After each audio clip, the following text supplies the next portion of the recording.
Yeah, what's up there? So there you go. After like hours of trying to set up something, tip some strip LED on the wall. I don't know what is it.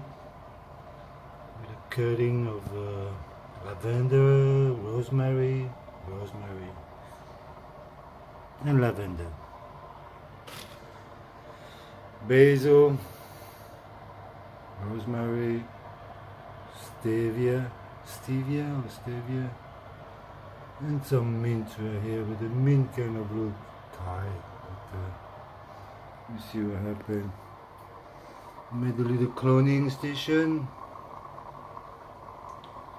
So there, just got the plant and clone it all because waiting for the seed is gonna take forever. Alright. Some tools. Oh, yes. It looks like a pressure cooker. It's more like a pressure sterilizer.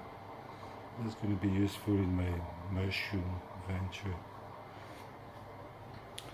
So finishing building that floor hood, ghetto floor hood, but Fully is going to do something. And there's some lavender waiting to be cut and some sage too.